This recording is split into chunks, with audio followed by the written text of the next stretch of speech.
I was thinking about this week, my goodness, what can I say to you? And what I say to you, I also say to me. There's no kidding that this is a challenging time, right?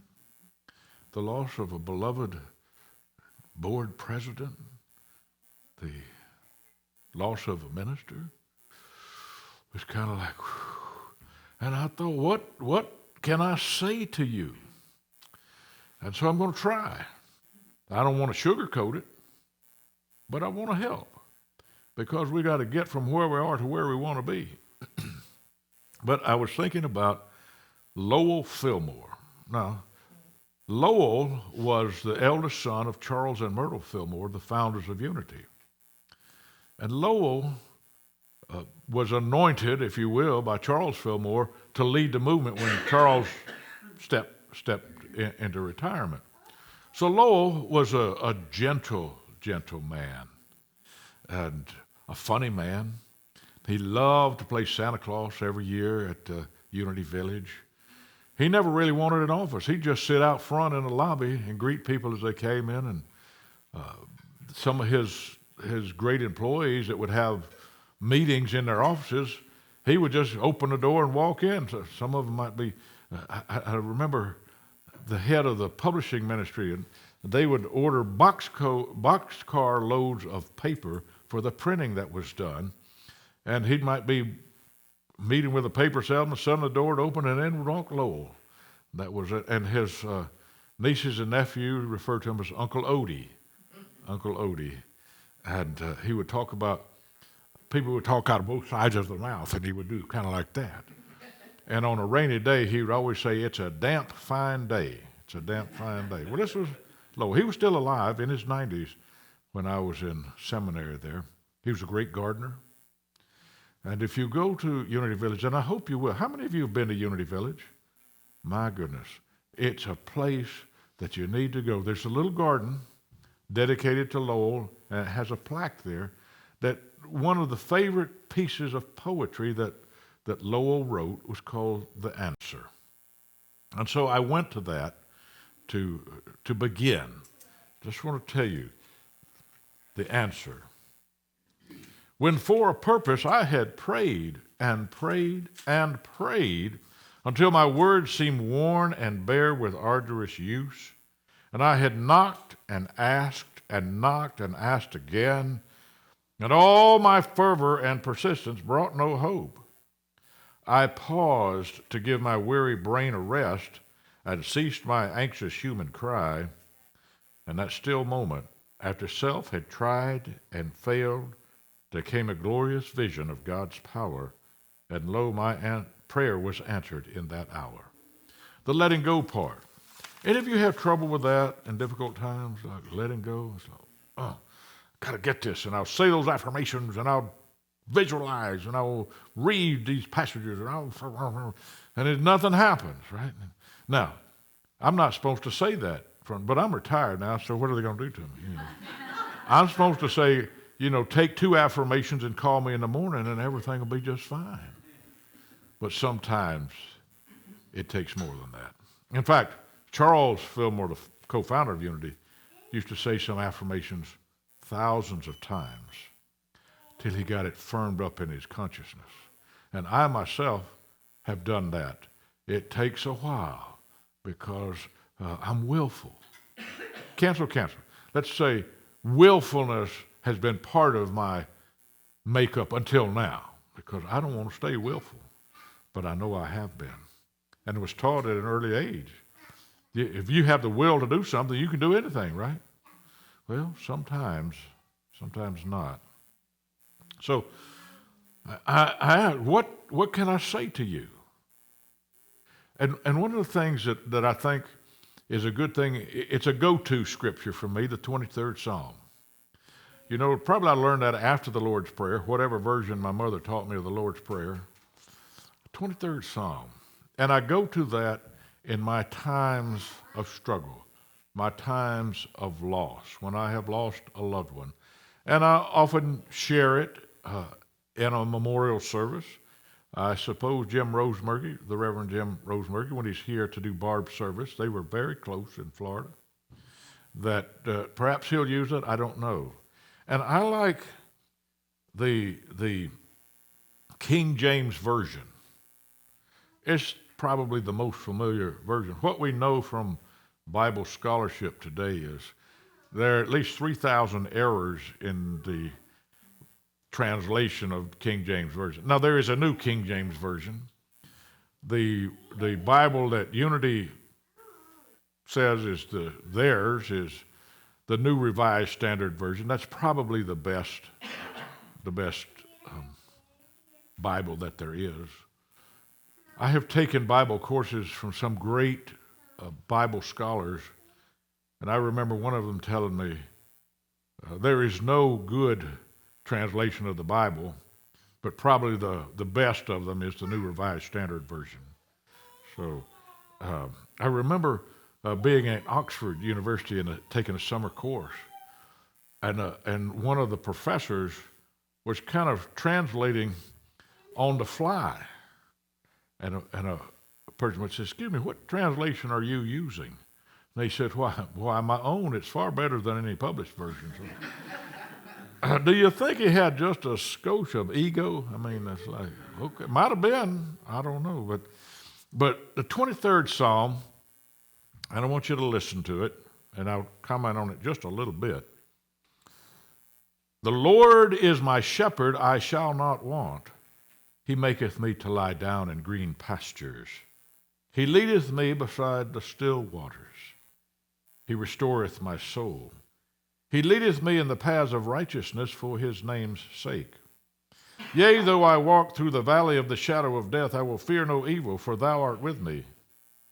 Thy rod and thy staff, they comfort me. Thou preparest a table before me in the presence of mine enemies. Thou anointest my head with oil, my cup runneth over. Surely goodness and mercy shall follow me all the days of my life, and I will dwell in the house of the Lord forever.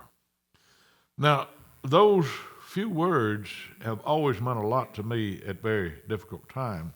And I want to just talk about a little bit. One is, yea, though I walk through the valley of the shadow of death. Do I walk through the valley of death? There is no death. There is no death. There is the shadow, the illusion of death. There is change. There is transition. It is painful for those of us on this side, probably not so much for those on the other side. Won't know till I get there, and if I get there before you, I'll try to get you a message. The valley of the shadow of death. We have mountains and we have valleys of life. I don't care how good a true student you are, how good a Christian you are, or Unitic you are, we're going to have valleys and shadows, and the shadow of death that seems so very, very real. Yeah. You know, in my work, I don't claim to be psychic, but many times when someone close to me has passed and I have been called on to do a service, I have had conversations with them. Some of you may know Sharon West, who was my music director when I was the Unity minister in Atlanta. And her daughter passed. Sharon had retired and was living in Hawaii, coming to see her daughter, and while she was in that transoceanic flight, her daughter passed. It was not totally unexpected, but I got a call about midnight, and we had people go to the airport to meet Sharon. The plane was coming in like 5 in the morning, and she knew when she saw them, she knew what had happened. But that night, I had a very clear vision of her daughter talking to me, and I said, well, how are you doing? And she said, I'm fine, but please take care of my mama. I'm fine. I knew that she was fine. I could tell. And that's the way she was. But take care of my mama. She was not dead. She had crossed over to the other side. and she was fine. When I knew that daughter, she had had many health challenges. Many joints had to be replaced in her body, and she was in a wheelchair, and she was always fine on this side, and on the other side, she was finally free from that. So I walked through the valley of the shadow of death. I will fear no evil, for thou art with me. My football coach in college said, he rewrote that passage and said, I will fear no evil because I'm the meanest blankety blank in the valley. That's why when I walked through that valley. And then there's this point, and nobody really knows what this means or why. But thou preparest a table before me in the presence of mine enemies. Have you thought about that? You've heard that passage many times. What do you suppose that means? The one I like the most is one Bible teacher said, how about the table is prepared in the presence of your enemies, not to lord it over them like, look, God's on my side, I got it made, blah, blah, woo, woo. It's, how about invite your enemies to the table and share the sustenance with them. I like that. I liked it. When there's uproar, as I say that, my hair standing on the back of my neck. It must be important to say that. Share it with the enemies. You know, we're so into punishing the enemies, beating the enemies, conquer them, but to share sustenance. Maybe they'll turn out not to be your enemies after all.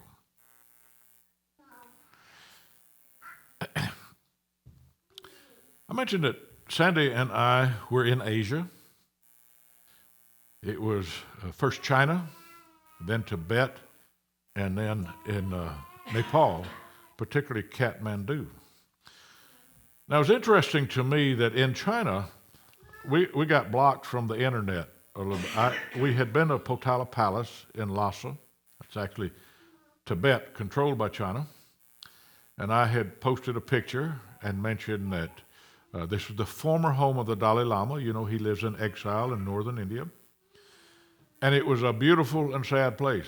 Didn't get through. None of my other postings got through. Had to wait till I got out of Tibet and China before I could post on the internet. And that was in Kathmandu in Nepal. And there was an interesting thing. We were touring temples. A lot of our visit was to go to sacred places, China, Tibet, Nepal. And we were at this temple, and we had an opportunity to light a candle, a Hindu temple. I light a candle. I don't think unity or Christianity has a hold on all the truth. It's just my truth. And Jesus is my man. But, this was... And so anyways, we had this... Our guide took a picture of Sandy and me lighting these candles, and which is obviously not a Christian temple, but it's a... And I got a Facebook response from a person I haven't seen in years. I didn't even know we were friends, but she used to work at Unity Village, a beautiful soul. And so I went to her Facebook page, said, oh, where is she now? Retired in Kansas City. Maggie Finfrock. Do you know Maggie Finfrock? Is she one of the most beautiful people you ever saw in your life? Maggie Finfrock. What a great name, too, isn't it? And she had a quote from Nelson Mandela. You all know Nelson Mandela. I had the opportunity to go to a Parliament of the World's Religions in Cape Town, South Africa, and he was our host. And what a magnificent man. Nelson had been in prison 27 years. He had a death sentence, and he had a transformation, and he transformed the guards, and he transformed the country, and I think the world. But she had a quotation from Nelson Mandela, Maggie Finfrock. So this is, I know it's a convoluted way to get to this, that we are in Nepal in a Hindu temple, and we get a message from a retired employee of Unity. Nelson Mandela: support courage where there is fear, foster agreement where there is conflict, and inspire hope where there is despair. Isn't that beautiful? Let me say it again. Support courage where there is fear, foster agreement where there is conflict, and inspire hope where there is despair. Mandela was inspired by the nonviolent protests of Martin Luther King Jr. And remember, South Africa was on the verge of an explosion of civil strife. So I was there in 1999, and the people there were so proud of how they had transformed. And that prison where Mandela was for most of those 27 years was on an island, Robben Island. It's somewhat like Alcatraz off San Francisco Bay. And I saw his cell there, just a concrete floor, no bed. And he had back problems, and he asked to see a doctor, and the doctor said, "You need a mattress," so they fired the doctor. You know, this is how he was treated there, and yet he transformed himself and the guards, his country, and the world. Well, he was inspired by Martin Luther King Jr., who was inspired by Gandhi. And though Gandhi was, and who, of course, transformed India and the world as well, he was a Hindu, but was inspired by the Jain religion. Do you know the Jain religion? You ever heard of that? The main tenets of the Jain religion are nonviolence, non-attachment, and asceticism, avoidance of all forms of indulgence. Now, the nonviolence is so much so that some of them will wear a mask, not for the reasons that the Muslim women would do, but so you don't accidentally inhale a bug, because all life is sacred. I went to a breakout session at the Parliament of the World's Religions, and the session I signed up for was when you turn the other cheek, be sure it's for a kiss. I thought, well, I want, and it was an Emory professor, Candler. I said, I want to hear that. Well, he didn't show. So at the last minute, they substituted a program on the Jain religion, and about 90% of the people got up and walked out of the room. I thought, well, my goodness, well, hey, let's learn about the Jain. And I love the Jain religion. And you may know that Sandy and I have studied at the Art of Living Center in Atlanta, and one of the main teachers there is Mona Shah Joshi, and she was a Jain growing up in the Jain religion, and married to a Hindu. Both of them are followers of the current Indian saint and guru Sri Sri Ravi Shankar. So I have some kind of a connection with the Jain religion. But the Jains influenced Gandhi. Now, Gandhi reportedly said something to this effect: I have studied Christianity, and the only fault I can find is that nobody has ever tried it. Now, I've looked for that quote. I can't find where he said it, but I think he said something like that. But the thing is, you see, Martin Luther King tried it and preached it. And that influenced somebody around the world in Mandela. Now, Mandela, parents sent him to Methodist school because that was the best school they could find. They were literate, and so he got baptized as a Methodist. I did not know that till I looked this up. But he also was very much in tune with his African indigenous religions as well. But all these people influence, even today, the Dalai Lama. The Dalai Lama. I was so moved by his home, what was his home in Tibet, and how it was a dangerous crossing in the 1950s to get into India, and how many of those people have done that. And at one of the parliaments of the world's religion, the Dalai Lama was not there. He wanted to be there. He was there with Nelson Mandela on the stage with him. That was a marvelous sight.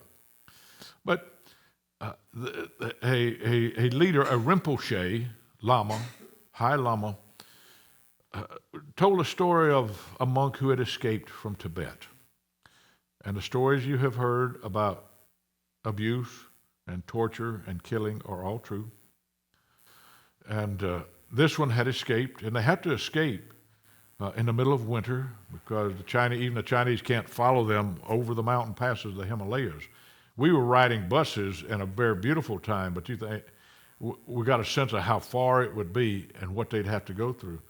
And so he made it to Dharamsala, India, where the Dalai Lama lives now, and he had an appointment a meeting with the Dalai Lama.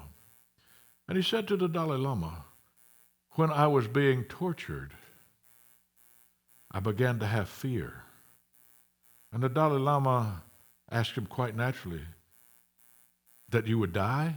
And he said, oh no, that I would lose compassion for the people who were torturing me. And I heard that, and I said, John, you have a long ways to go. 10,000 lifetimes at least. Can you imagine that? You are being brutally treated physically, emotionally, and your concern is that you might be losing compassion for those who are doing it to you. That's a message to me that has stayed with me. Of all the things I've heard is that this is all about our growing, isn't it? And nothing more. And life is endless and life is growing. And I thought about a small interfaith group I was part of in a previous ministry. And a Roman Catholic nun said, Jesus only taught two things. And we're all kind of, all of us have been to seminary and we have degrees and we studied. She said he taught this: love and do not judge. And she said, and he knew we would forget that from time to time, so he added a third teaching. What is it? Forgiveness. I tell you, I have taken lots of courses. I have read lots of books. I even wrote a book, But I have never found a more powerful teaching, a more powerful summation of the teachings of Jesus. And I don't care if you're Christian or not, whatever you are, that's a way of living that will transform your life and the world. And it's not easy. And I say this, that I come from a long line of judges. Not a one of them had a law degree or served on the bench. Do you know what I'm saying? We judge. Yeah. And that, I love this from A Course in Miracles. And I believe Jesse James mentioned it last week. You can be happy or right. What do you want to be? So a lot of us say, well, I'm going to be right. I don't care about happy. I know what's right in this. Man. Love and do not judge. And if you forget that, forgive. So how do you forgive? Now, when we had that group meeting after church last week, Sandy brought up something that I shared that I developed kind of out of some unity affirmations that I knew all my life. And I developed this when I was leaving a ministry that was unhealthy for me. And boy, was I full of judging and unforgiveness, and they did this, and and then you get friends, They did this to me. So you and me, we're going to gang up on this person. And all that does is it creates more junk that you have to clean out. You're going to have to clean it out sooner or later, this lifetime or next lifetime. Sandy's son, the other day I was having a conversation. He said, when did you finally forgive your father? I was probably about 60. I was joking, but I said, it's really in seminary when I learned, I don't care how wrong I thought he was and how abusive he was to mother and my brothers and me and this and all that.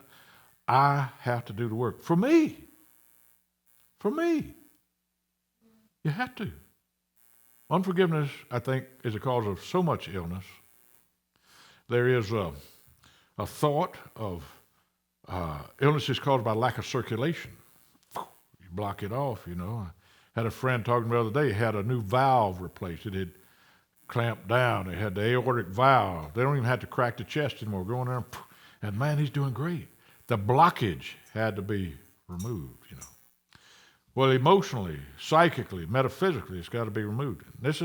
Now I told you earlier, Philma would say affirmations thousands of times. I've had to do this thousands of times. And I have done it in personal relationships. I've done it in church. I've done it in all this stuff. And it is one affirmation that I do 4 ways. And I'm going to leave this here with you. Somebody here can do that. I'll also leave the answer and the 23rd Psalm, all that for you.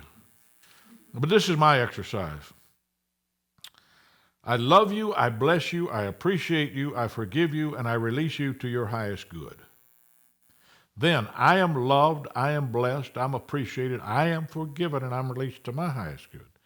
Then you love yourself, you bless yourself, you appreciate yourself, you forgive yourself, and you release yourself to your highest good. Finally, the hardest one, I love myself, I bless myself, I appreciate myself, I forgive myself, and I release myself to my highest good. Now, I've shared this in counseling, I've shared this in seminars, I've shared this from the pulpit, all over the place. I share this thing. Sometimes people say, well, what if you don't? I said, well, you keep saying it till you do. Till it's lost the emotional charge. And they said, well, if you knew what he did to me, you wouldn't forgive me. I said, no, but then I would suffer because of that. I would suffer illness. I would suffer sometimes financial loss from that. So it's one affirmation 4 different ways. And I said, well, when you say I am loved, I am blessed, the inference is that by that other person. I said, well, what if they don't? I said, no, but the God in them does. The God in them does. So I use that today. I've used it for 40 or more years. I still have my willfulness, my way is the right way, and my judgments and that sort of thing. When we were at conference this past summer, there's a man speaking, Brian Andreas, who does art, and he does little sayings that are really kind of neat. But he was talking about, I can't remember whether his grandmother, but an older member of his family was in the Peace Corps and was in India, Africa, I don't know, and in this little village, children were getting killed and eaten by a tiger. It was a scary time. She had a little hut that she came out of one day, and there she was face to face with this huge tiger. And a white tiger. It's beautiful, big. These things are big. And she's like, oh, stop. She opened the door, and there it was. And she says, namaste. The divinity in me beholds the divinity in you. And she says, you don't want to eat me. I'm a scrawny old lady with not much meat on my bones. And looking this, maybe 6 feet away from us. And then she said, why do you kill children? And she heard very clearly in an inner way, do I look like a tiger who would kill children? And she said, no. And then that tiger did something. Any of you have cats? You have cats? You know how they do that thing where they kind of down and they arch the back sort of thing? Did that and then turned and walked away. And after that, no tiger ate children in that village. Namaste. Namaste. We got a lot of work to do here, folks. And I want to bring us to a close because I know you want to get to lunch before the Baptists and the Methodists and the Presbyterians. One of the great figures in the unity movement that you hardly knew about was named Martha Smock. And I had a chance to work with her a few years before she made her transition. She was the editor of Daily Word magazine for probably 50 years. One of the most beloved authors in unity. Her writings were never complicated, very simple things like meet it with faith. But her seminal piece of work was called No Other Way. Now, if you knew Martha, she was a dear. Oh, beautiful. She'd had tuberculosis, like Myrtle Fillmore had. She overcame it. And she was just one very special lady. When I became director of Silent Unity, I got 2 pieces of advice, the same advice from 2 different people. Charles R. Fillmore, the president of Unity at that time, said, John, don't mess with Martha. Whatever Martha wants, Martha gets. And James Dillett Freeman, whom I was succeeding, said, John, don't mess with Martha. Whatever Martha wants, Martha gets. And with one exception, I abided by that rule. And the time I didn't, I apologized to her profusely, and she forgave me, and we got on. No Other Way, her seminal piece of writing, Could we but see the pattern of our days, we should discern how devious were the ways by which we came to this present time. Devious, that does not mean underhanded. It means a longer and less direct route. We should discern how devious were the ways by which we came to this, the present time, this place in life, and we should see the climb our soul has made up through the years. We should forget the hurts, the wanderings, the fears, the wastelands of our life, and know that we could come no other way or grow into our good without these steps our feet found hard to take, our faith found hard to meet. The road of life winds on, and like travelers go from turn to turn until we come to know the truth, that life is endless and that we are forever inhabitants of eternity. Life is endless. We are forever inhabitants of eternity. You and I in this church could have come to this place in this time no other way. It is the way we came. The question is, now, where do we go from here? I don't know how many of you remember Jesus Christ Superstar play and then a movie. In the movie, at the end, after Jesus has been crucified, the beautiful Mary Magdalene sings a song, and the song is, "Could we start again, please?" And she sings it with all the pain in her heart and the tears in her eyes. And for that first century little followers of Jesus Christ, and for Unity Church of Blairsville, the answer is yes, we can start again, and we shall, and it begins right now. God bless you.